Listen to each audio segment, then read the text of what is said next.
Le Conseil s'est tenu sous la présidence de son Excellence Roch-Marc Christian Kaboré, président du FASO, président du Conseil des ministres. Nous avons étudié un certain nombre de dossiers de fond, comme habituellement. J'aimerais vous en donner quelques-uns avant le compte-rendu définitif. Il y a un décret portant attribution, organisation et fonctionnement de l'Agence nationale de renseignement, l'ANR. Vous savez qu'en juin 2018, nous avons pris une loi sur l'ANR. Et donc, dans cette loi, l'article 36 prévoit donc qu'il y ait un décret portant attribution, organisation et fonctionnement de cette Agence nationale de renseignement. Au titre également du ministère de la Justice, des Droits humains et de la promotion civique, le ministre de la Justice a présenté au Conseil un rapport relatif aux mouvements observés au niveau de la garde de sécurité pénitentiaire. Donc, le Conseil considère que ces mouvements qui ont lieu actuellement sont des faits de grève de fait. Vous savez que la garde pénitentiaire n'a pas le droit de grève, même si elle a le droit de se regrouper en syndicat. Le Conseil donc invite tous les membres de ce corps paramilitaire-là qui sont dans ces mouvements à arrêter ces manifestations-là et à exécuter les missions qui leur sont confiées. En ce qui concerne les actes posés au domicile du ministre Bagourou, le Conseil a pris un certain nombre de décisions qui seront donc dans le compte-rendu final en détail. Au titre du ministère de l'Énergie, le Conseil a adopté un rapport relatif à une demande d'autorisation de contractualisation avec des promoteurs privés pour la construction de centrales solaires photovoltaïques au Burkina Faso. Il s'agit donc de 5 sociétés, le groupement Soltec, Quadra Siscom, la compagnie financière Manga, Urba Solar, Africa Green et puis Green Yellow. C'est un total à peu près de 150 MW qui seront produits par ces 5 compagnies-là pour des coûts estimés à 48 francs le kilowattheure, c'est-à-dire donc bien en deçà de ce qui est proposé actuellement.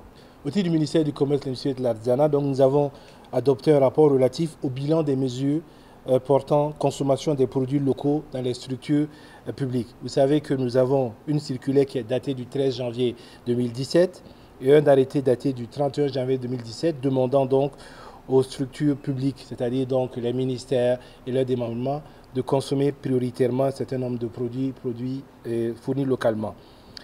Je voulais donner quelques chiffres.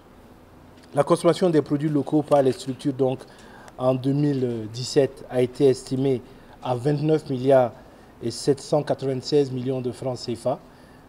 Au titre du premier semestre 2018, on estime cette consommation-là à 18 milliards 49 millions à peu près. Il faut vous rappeler que ces chiffres-là, les 18 milliards, ne sont que les données de 6 ministères. Donc ça peut être évolutif à ce niveau-là.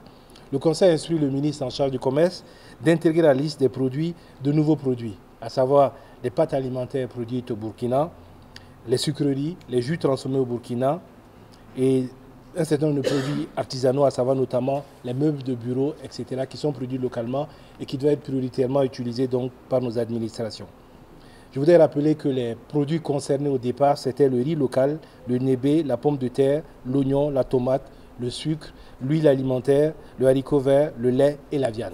Donc, pour terminer donc en communication orale, nous avons été informés de différents aspects. Je vais m'arrêter sur 2 aspects. Il s'agit notamment du CAMES. Vous savez que le 18 juillet 2018 s'est tenu à Niamey donc une session du CAMES. Nous avions 237 enseignants qui étaient candidats donc pour les listes d'aptitude et 226 ont été admis. Il faut savoir que ces 226-là sont issus de différentes universités, Ouaga 1, Ouaga 2, Nazi Boni, Norbert Zongo du CNRST, mais également de l'USTA, de l'Université Aube Nouvelle et de 2 IE. Le gouvernement dont tient à féliciter ces heureux récipiendaires.